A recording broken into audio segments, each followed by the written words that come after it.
সাতক্ষীরা জেলার তালা উপজেলার মাঝিয়ারা বুজতলা আব্দুর রহমান মোড়লের মৎস্য ঘেরের গত শনিবার দিবাগত রাতে বিষ প্রয়োগে প্রায় 3 লক্ষাধিক টাকার মাছ নিধন করেছে প্রতিপক্ষরা। বাগদা, গলদা, চিংড়ি সহ বিভিন্ন প্রজাতির মাছ মরে পানিতে ভাসছে। ক্ষতিগ্রস্ত ঘের মালিক আব্দুর রহমান অভিযোগ করেন, আমার পাশের ঘের মালিক মোবারককে অভিযুক্ত করে বলেন।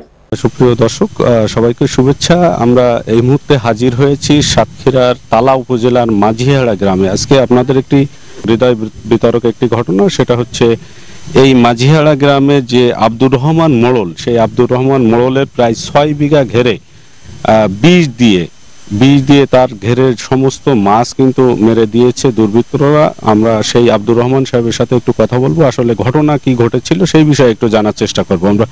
মনে করেন আমার এতে সাদা মাছ যত প্রকারের আছে, আমার সব মাছ আছে এর ভিতরে, রুই, কাতলা, সিলভার, ট্যাবলেট, গ্লাস কাপ, মির্গি কিংবা তেলাপিয়া, লাইলটিকা, তারপরে গলদা চিংড়ি, বাগদা চিংড়ি, চালি, চাকা, সব রকমের মাছ আছে।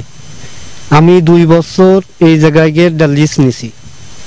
পাশের গের আল্লাহ সম্ভবত আমার সন্ধু, ওনার নাম আছে মোবারক খা, আর কর্মচারী আছে আলামিন। আমার 2 বছর খুব জ্বালা দুঃখ দেয়, অবান্তর কথাবার্তা বলিছে, আমি কোনো কথা বলিনি। খুব টেনশনের ভিতরে থাকি। আমি ঘাস কাটলু, গরুর জন্য ঘাস কাটলু, এই ঘাস বস্তা বেড়ে আমার উঠুই দেয়। অর্থাৎ আইনগত পদক্ষেপ নেবেন কিনা? আমি তো যেটা করলে ভালো হয় আমি সেটা করবো। আমি এর ক্ষতিপূরণ চাই, এর বিচার চাই। এই কাজগুলো করা ভালো, আদৌ ভালো না। একজনের উপর একজন সত্যি করা সেটা ভালো না। তারা করে তারা অপ্রকৃত শাস্তি পাওয়া উচিত, তাদের ক্ষতিটা করা উচিত।